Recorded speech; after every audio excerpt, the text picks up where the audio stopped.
Alrighty, welcome back to Shock and Schlock. I'm your host, Herschel Gillis, and today is day 28 on day 29 of the 31 Days of Horror.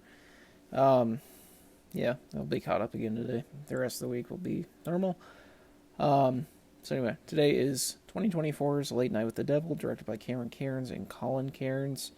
It's about this late night, like, broadcast, like, late night show, in the late 70s that goes wrong after an evil spirit is unleashed um, in the studio, and to a further extent into the living rooms of people across the United States. Um, yeah, I've heard a lot of good things about this film. I've seen it twice now. Um, and upon the rewatch, I gotta be honest, I don't think too highly of this film.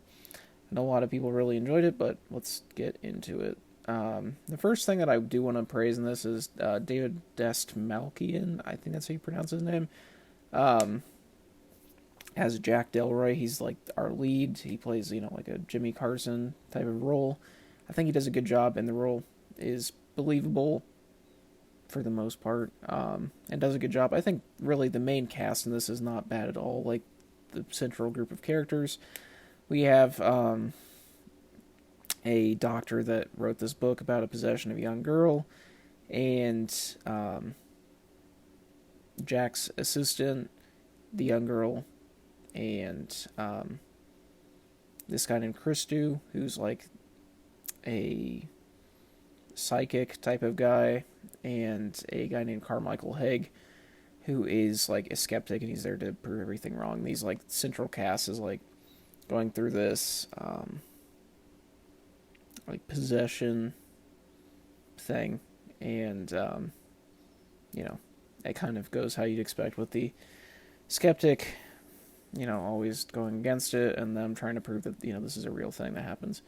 I think the whole cast does a good job though in the central part. It's pretty well made in that respect, um, and yeah, I like the setup and the premise of this film.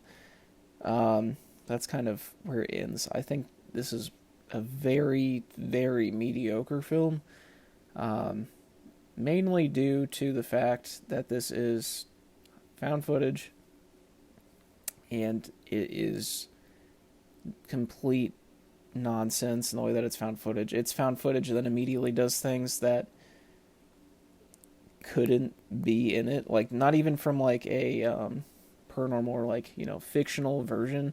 It is genuinely like you're imagining seeing something in this recording that's not there. It's like this guy does like a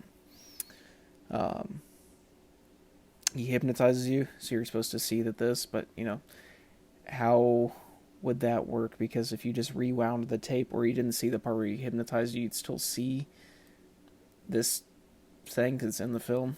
So it's just very stupid.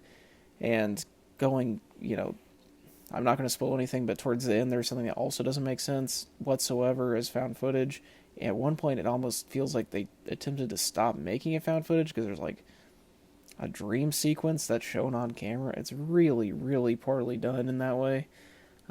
It's absolute nonsense. Of course, another sore point in this is the use of AI. And while it was, it's annoying, but I think the response to it's understandable, but it's more about the concept of filmmakers using AI instead of hiring artists, like, even if it's a very small thing. In this film, it's not that big of a deal, but it's the fact that it was done at all. It's really just two still images that were made, and they're on screen for a literal second, so it's nothing that you're gonna, shake a fist at, really, but it's the premise that that's something that they're gonna do in the future. Didn't like that at all. I found the story to be a little too slowly paced for what it was. It could be, it's a short movie. It could easily be cut by 10 to 15 minutes just to speed things along. Because, yeah, I want to watch,